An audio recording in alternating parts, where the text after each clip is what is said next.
October 12, 2011, 2300 hours, eastern edge of the Nevada Test and Training Range. Our trucks faced the white line we were not allowed to cross. I was team lead, third shift, eyes on the flats. The first thump came soft, like a hand on a far door. I marked it in my log. 1, 2, 3. The generator breathed behind me. JP8 and hot dust sat in my nose. The sky was black and clean. The ground was pale and empty. Range control had gone quiet for the night. That was normal here. The only rule that mattered was simple. Do not cross. Not for lights, not for noise, not for curiosity. Another thump. Same distance. I took 3 slow breaths and checked the boundary stakes again. A faint dust smear rose beyond a low ridge. No wind, no traffic. Just that dust holding, still where it should not. I clicked my pen, looked at the line, and waited for the next order. Before we start the video, hit the subscribe button to support the channel.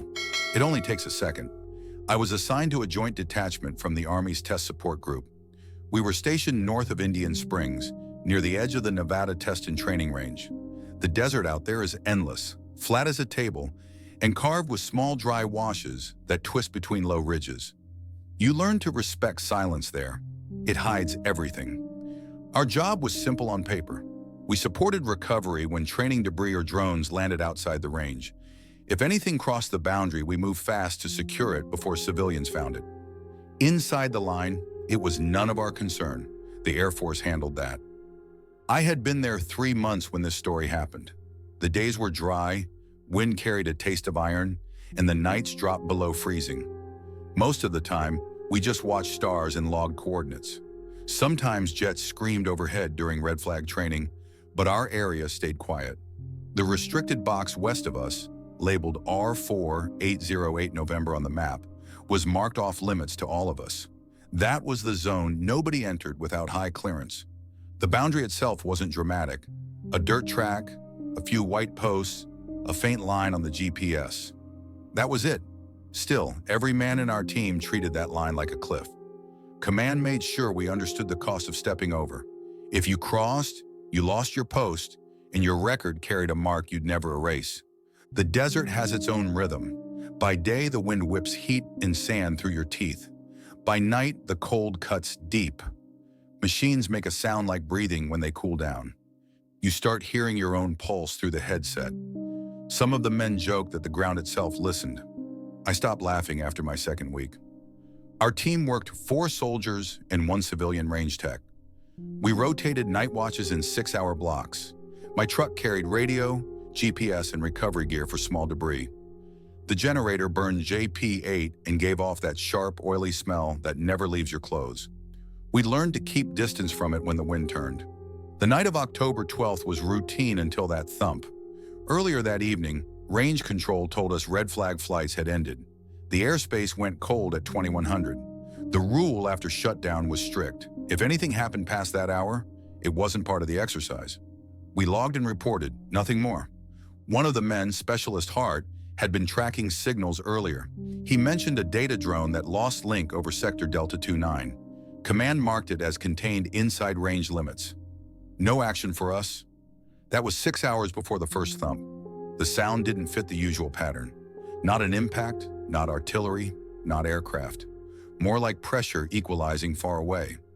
I could feel it under my boots, but faint, not enough to shake the dirt. The radio stayed quiet, no call-outs from range control. That silence bothered me more than the sound itself. I wrote the time in my logbook. 2302 hours. I used a 3 count, my habit since deployment. It helped me stay calm, measure distance, keep rhythm. 3 heartbeats, 3 steps, 3 breaths.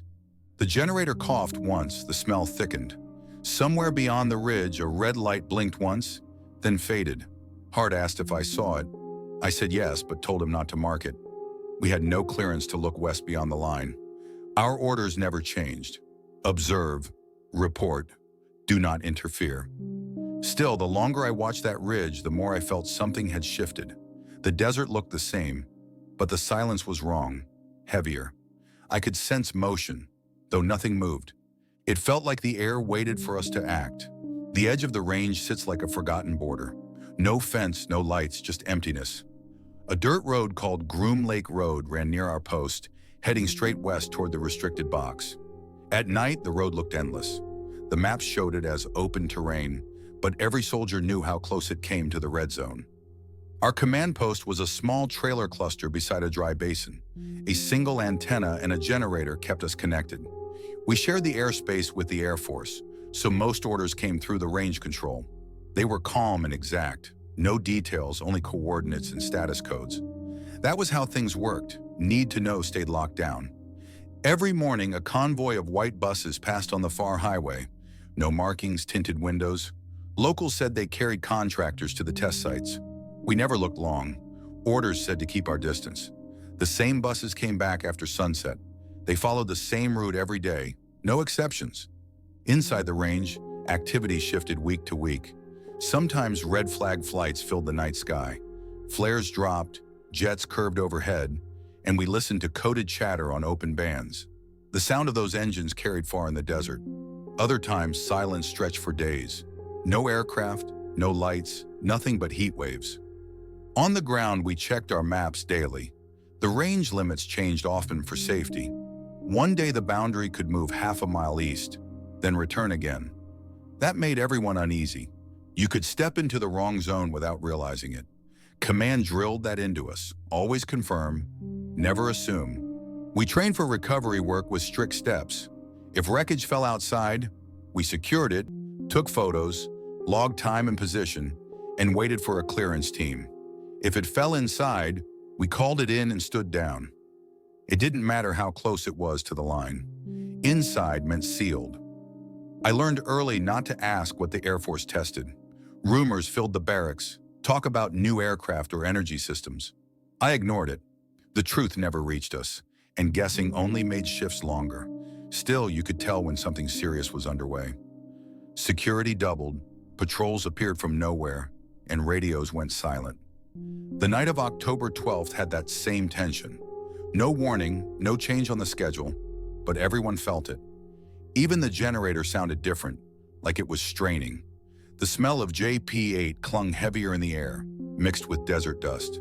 Hart joked about static in the air. Nobody laughed. Our orders stayed the same.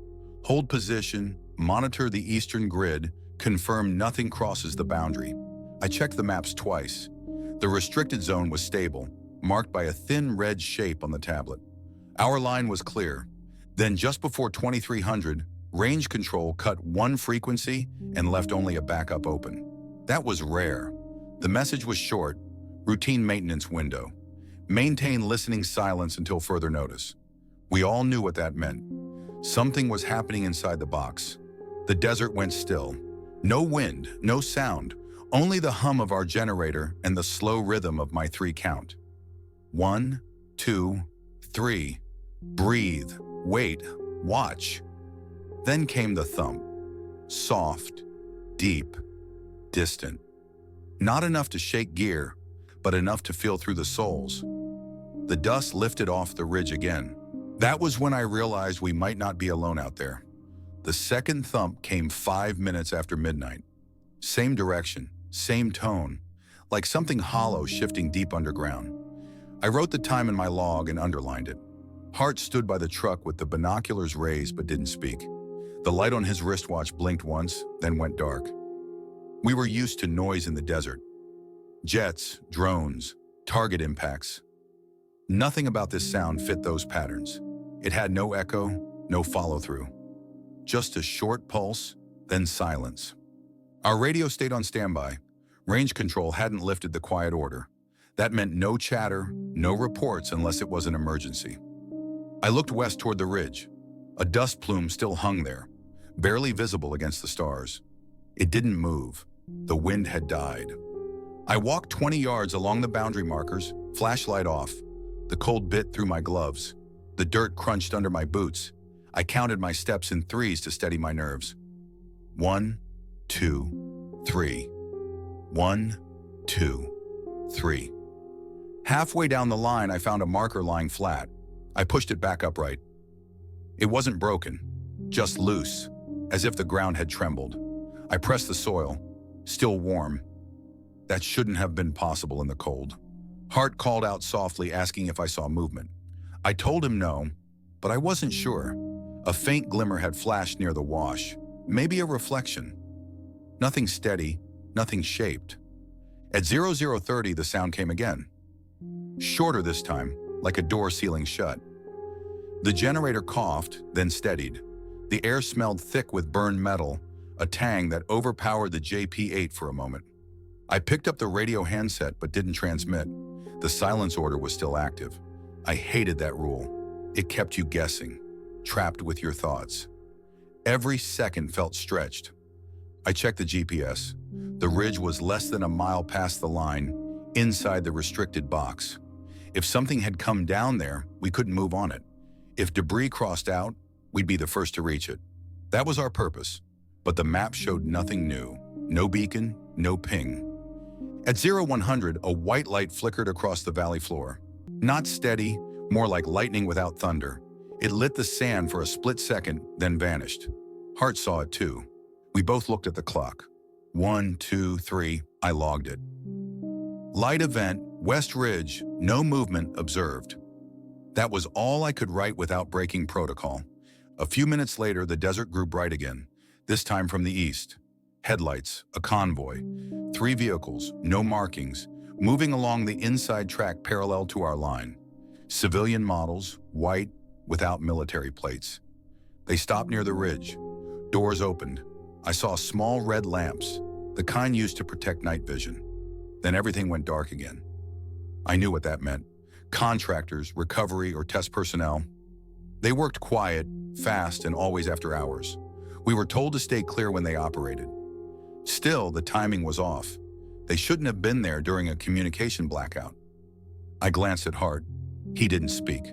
Neither did I. We both knew the rule. If it's inside, it's theirs. The smell changed again, sharper, almost chemical. It mixed with dust and made the back of my throat itch. I swallowed hard and wiped my nose with my sleeve. By 0130, the lights were gone. The desert went black again. Only the hum of our generator filled the air. I sat on the tailgate and tried to focus on my logbook. My handwriting looked shaky. I marked another 3 count. 1, 2, 3. Then the radio cracked once. Faint static, no words. It clicked off by itself. Something had disrupted the channel. Hart looked at me. "Interference?" he asked quietly. I nodded. "Maybe." He didn't answer. We both knew interference didn't happen here unless something powerful was running nearby. The ridge stayed dark. The air stayed heavy. My chest felt tight, not from fear, but from the sense that something had changed in the ground itself. The next thump came softer, almost gentle, like a warning under the sand. By 0200 hours, the radio came back to life. One short burst, then a voice. Range control. The tone was steady, calm, and distant. Hold position until further notice. Possible recovery operation in progress. That was all they said. Hart and I looked at each other. Recovery meant something had landed or fallen, and that it was still inside the restricted zone. We weren't supposed to move unless told. Still, I unfolded the map and traced the boundary with my finger. The ridge sat less than a mile away. The line between our ground and theirs was thin enough to disappear under a boot heel. Then came the wind. It arrived fast and carried a smell I didn't know. Metallic and sharp, like burned circuits. The sand whipped against the truck doors, fine and dry. The sound of the thump was gone now, but the air hummed faintly. At 0230, the light appeared again. This time closer, maybe 3/4 of a mile. A pale white glow, low to the ground, steady for a few seconds, then fading. Not a flare, not headlights. I logged the time and direction. Hart asked if we should call it in. I reminded him of the order. Hold position. No movement. He didn't argue. We watched the glow vanish behind the ridge. Then silence again. Something about that quiet felt wrong. Usually when recovery teams moved in, you could hear engines, voices, or even rotor noise from a helicopter. Tonight, nothing. Just the wind and that low hum in the air. I stepped away from the truck and checked the GPS. Our coordinates hadn't changed. The map still marked us outside the restricted area. The ridge remained red. But on the tablet, a new shaded zone blinked near its edge. It hadn't been there before. It looked like an expansion of the range by maybe half a mile west. I didn't know if that was an update or a glitch. I radioed a quick status check. No reply. At 0300, headlights flashed behind us. A white pickup rolled down the dirt track. No unit markings, no number plate. It stopped about 50 yards from our post. The driver didn't step out. The lights went off, but the engine kept running. Hart muttered, "That's not one of ours." I watched through the side mirror. The truck sat still, engine low, no movement inside. After a minute, it reversed, turned back toward the main road, and disappeared. No lights on the way out. We stood in silence. I kept my eyes on the ridge. I could still smell the burned metal scent every time the wind shifted. Around 0330, a faint tone came through the radio. 3 short beeps, then static. That tone meant standby confirmation, but no one followed it with words. The hum in the air dropped off. The generator sounded clearer again. Hart leaned against the truck, eyes half closed. Then for a split second, a flash of orange lit the ridge. Not bright enough to blind, just a sharp glow, followed by another plume of dust. I grabbed my binoculars. The dust rose slow, almost straight up, and stopped halfway like it hit an invisible layer. Hart whispered, "That's outside the boundary, right?" I checked the GPS. According to our screen, the coordinates of that ridge sat 1,200 meters inside the restricted box. But the dust line on the horizon looked closer. The desert played tricks on distance, but this was different. I could feel it in my gut. We called range control again. This time the radio answered with 2 words. Negative movement, then silence. That was all we were getting. By 0400, the wind stopped again. The smell faded. The stars looked clearer than before. For a while, I thought the night was over. Then the generator coughed and died. Total dark. No sound except the ticking of cooling metal. Hart reached for the flashlight, but I stopped him. "Wait." Out beyond the ridge, something reflected the starlight. Not steady, not glowing, just a shape. Small, maybe 6 or 7 feet long. Smooth, lying half hidden in the sand. It didn't move, but the air shimmered above it like heat. I counted in my head. 1, 2, 3. We had seen something that shouldn't exist outside a testing hangar. By 0415, the shape hadn't moved. The generator was still down, and the only light came from the stars. I didn't want to admit it, but I felt something watching from the ridge. The desert was too still. No insects, no breeze, no engine sounds. I decided to call it in again. The radio clicked once, then connected. A calm voice answered, not our usual controller. "Hold your position. Civilian team inbound. Do not advance beyond your boundary. Safety perimeter active." That phrase, safety perimeter active, wasn't one I had ever heard before. It meant the restricted area had changed. The voice didn't explain how far. Hart looked at the ridge and then at me. "You think it's inside now?" I nodded. "Probably." He said nothing else. I powered the GPS again. The map refreshed, and the red line had moved east by half a mile.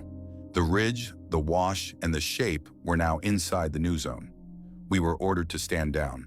That was it. Still, the air felt heavier. I could smell that same metallic scent mixed with dust. It reminded me of the time a power line snapped near base. Ozone and hot copper. The hairs on my arms stood up. At 0430, headlights appeared far to the west. A convoy. 2 trucks and a flatbed trailer, all unmarked, rolling slow along the inner track. They stopped near the ridge, close to where the object lay. A few figures stepped out, their silhouettes sharp under red headlamps. I counted them. 3. Then 3 more joined from the second truck. 6 total. They moved with purpose. No talking, no hesitation. One carried what looked like a handheld meter. Another unfolded a frame, maybe for lifting or scanning. I couldn't tell. Hart whispered, "We're not supposed to record this." I closed my logbook. "We're not supposed to see it." The air hummed again, faint but steady. The men worked around the object, their red lights blinking in rhythm.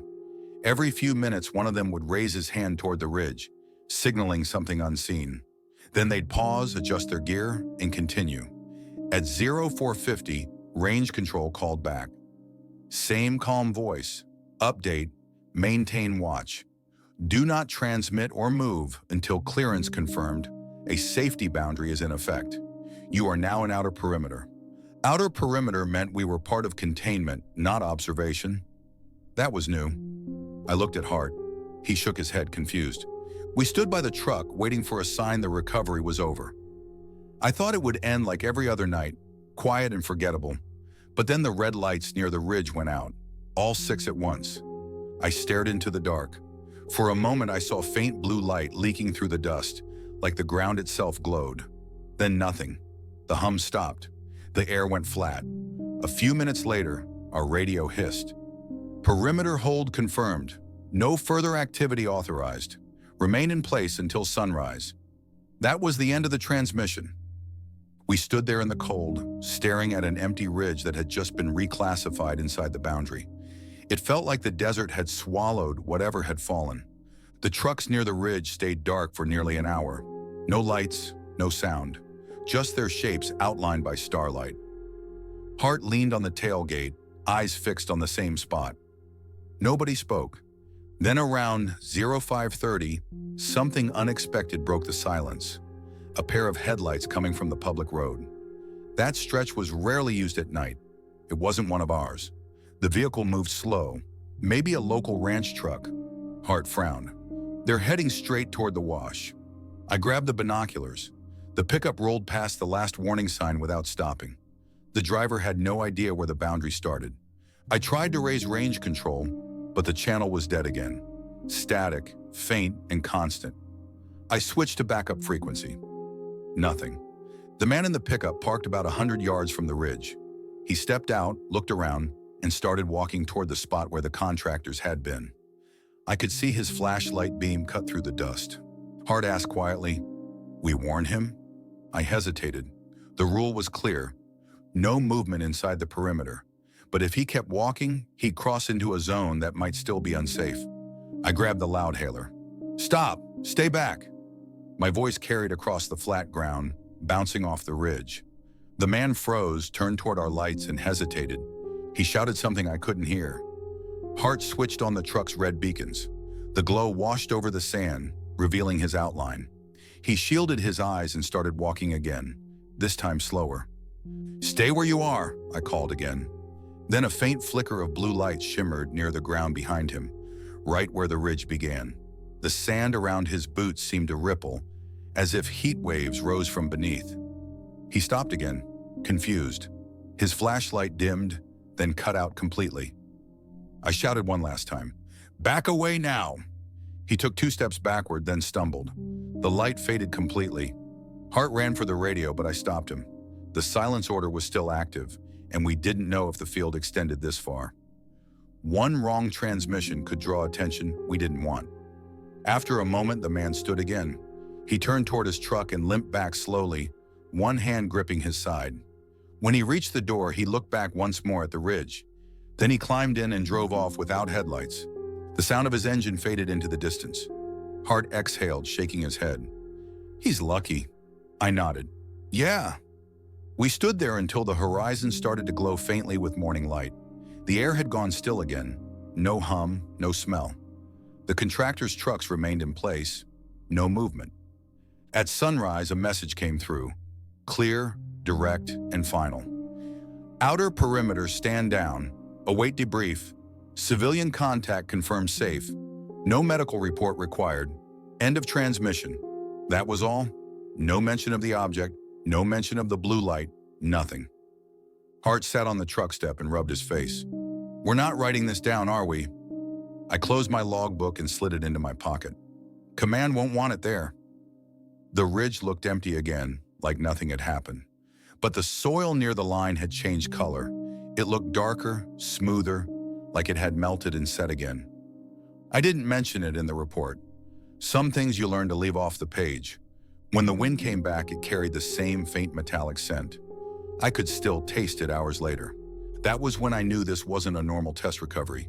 By 7 that morning, the desert light turned sharp and cold. The air shimmered above the sand, and the ridge looked harmless again. The trucks from the night before were gone. No tire marks, no footprints, nothing but a faint patch of smooth dust where the object had been. I stood there staring at that spot, trying to convince myself it had all been routine. Hart was silent, packing the cables and folding the antenna. Then the radio cracked again, this time clear and formal. "Bravo team, hold position. Security element approaching your grid. Prepare for handoff." That meant someone higher up was coming in to take over. I expected Air Force police, but what arrived wasn't standard. 3 tan Humvees rolled up the track with covered markings and dark windows. The men who stepped out wore clean uniforms without name tapes. They carried clipboards, not rifles. Their lead officer asked for my logbook. His tone was polite but cold. I handed it over without a word. He flipped through it quickly, tore out 2 pages, and gave the rest back. "You'll receive an updated report form by mail," he said. I asked if we were cleared to leave. He said not yet. They wanted us to hold until a civilian team inspected the ground. By noon, 2 white trucks arrived, the same type we had seen at night. The men wore gray coveralls and clear visors. They moved straight to the ridge and began setting up small tripods, like survey tools. One knelt and scooped a handful of soil into a metal container. They didn't speak to us. The officer in charge told us to stay near our vehicles and keep visual logs only. The sun climbed higher. The ground baked under our boots.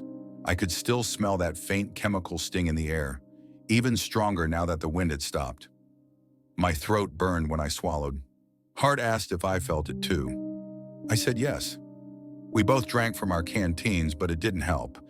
At 1400 hours, one of the civilians walked toward us. He held a small scanner in his hand and pointed it at our generator. The display glowed green. He nodded once, said nothing, and walked away. I glanced at the officer, but he ignored us, watching the ridge. Minutes later, a low thump rolled across the basin. Not loud, not deep, just enough to shake the mirrors on our truck. I looked west.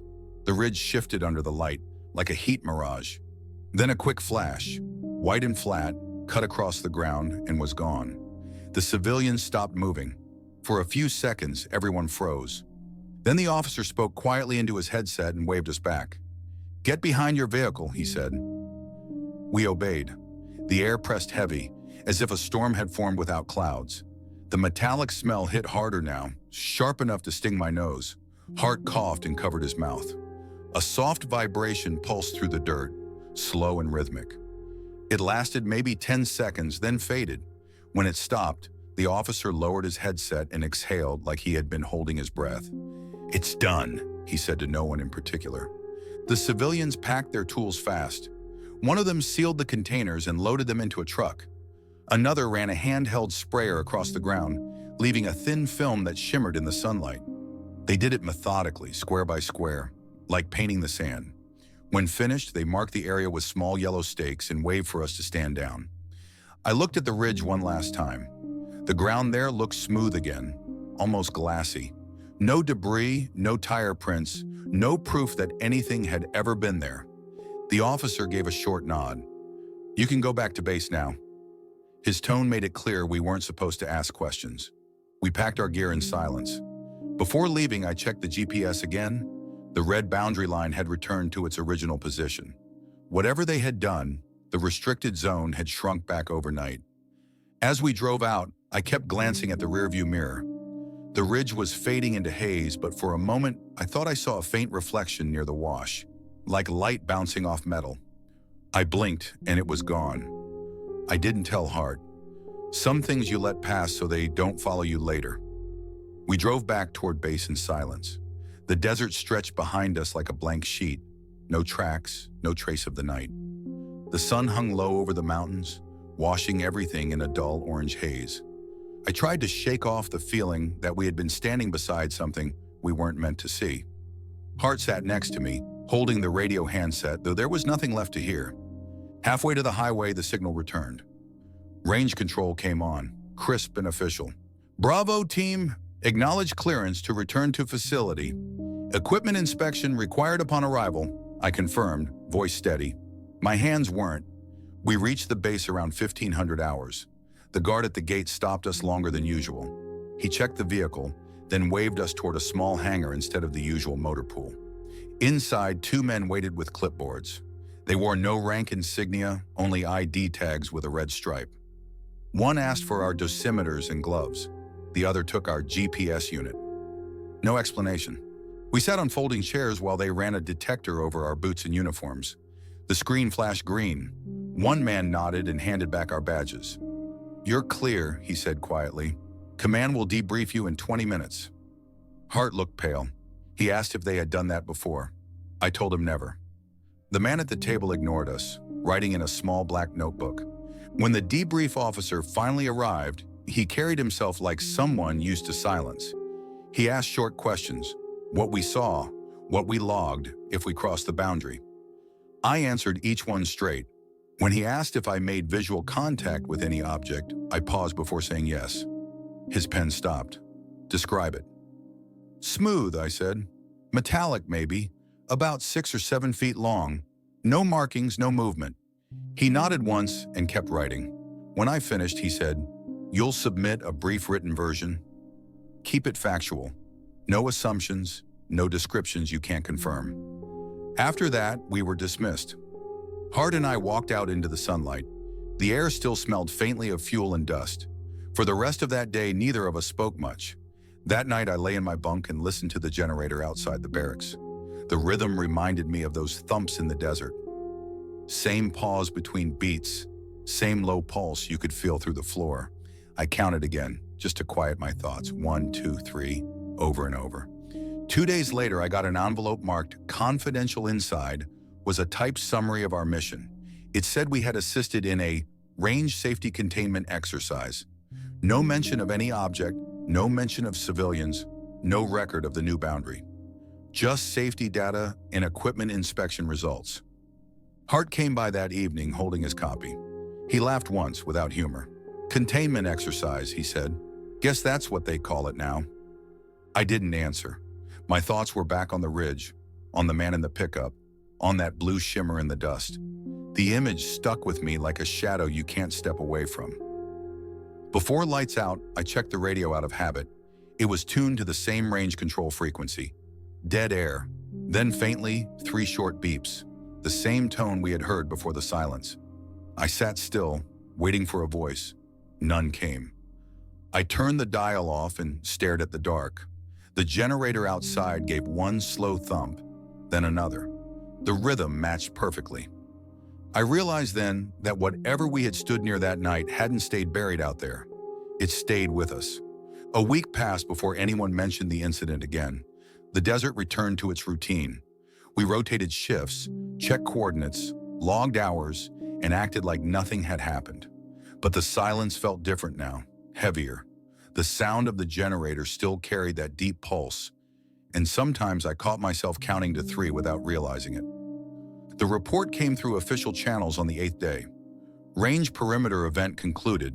No recovery data outside restricted zones. No injuries. All personnel cleared for duty. That was it. 2 sentences for a night that had burned into memory. Hart kept quiet for most of that week. He stopped joining the others at the mess and spent nights in the vehicle bay, tinkering with the radios. One evening, he handed me a note, folded twice. Inside were 2 small readings from a handheld radiation counter. The numbers were low, nothing dangerous, but higher than baseline. He had taken them from the soil stuck on our boots. I told him to throw the paper away. He did, but I saw the doubt in his face. The base changed after that. Security checks grew tighter. Entry logs for the west perimeter were sealed. The usual civilian convoys didn't show for several days, and when they returned, their vehicles bore new company logos we didn't recognize. Every trace of what happened was being rewritten in real time. I filed my gear for inspection. The technician gave it back in a sealed bag labeled decontaminated. No explanation, just a routine note. The same bag carried the faint metallic smell that had followed us since that night. During our next range patrol, I drove past the same sector. The ridge looked smaller in daylight. A line of yellow stakes marked the old boundary, half buried in sand. The soil was darker there, still smoother than the rest of the ground. The GPS map showed nothing unusual, but the moment I stepped out, I could feel it. The silence was deeper. No wind, no insects, no hum of life. I walked 3 paces forward, stopped, and looked west. Beyond that invisible line, the world looked normal, but I knew better. Some things out there weren't part of our orders, and never would be. When I got back to the truck, Hart asked if I saw anything. I said no. It was easier that way. That night, I cleaned my boots for the 3rd time. The dust still carried that faint metallic taste. I thought about sending a private report, but stopped myself. No one wanted this story written down. Not the Army, not the Air Force, not anyone tied to the range. In the end, I did what most soldiers do. I followed orders. I stayed silent. But silence has weight. Days turned into months. The ridge stayed empty, but the feeling never left. Every time the generator pulsed, I heard that buried thump. Every time the wind shifted, I caught that same metallic scent. Hart transferred out before winter. He didn't say goodbye. His bunk stayed untouched for weeks, then someone new took it. Our team got new maps soon after. The boundary near the ridge was redrawn again, farther east. Officially, for environmental safety, nobody questioned it. One evening, I stood alone outside the barracks. The desert stretched dark and endless. A low echo drifted from the west, faint and steady. 3 short beats, then silence. I knew the sound. I didn't write it down. Some things you log once and never speak of again. Years have passed since that night, but the memory hasn't faded. I still see the ridge when I close my eyes, still hear that slow pulse beneath the ground. Some sounds stay with you, quiet but constant. I've served in other places since then, places with clear orders and clear enemies. But that night was different. There was no fight, no victory, no failure, only restraint. We were soldiers standing a few feet from something we couldn't name, and the hardest thing was to do nothing. People think courage means running toward danger. Sometimes it means standing still, keeping your word, holding your ground even when every part of you wants to move. That's the kind of courage most soldiers understand, the kind that no one writes medals for. I've learned that not every mission ends with noise. Some end in silence, and that silence asks more from you than fear ever could. If anyone wearing a uniform is hearing this, you already know. The desert keeps its secrets. Orders change, maps shift, and boundaries move. But what stays is that line inside you, the one you never cross. Hold it, remember it, because sometimes doing nothing is what keeps everything else standing. Don't turn off your lights yet. If you like the video, hit like and watch the next amazing horror story showing on your screen.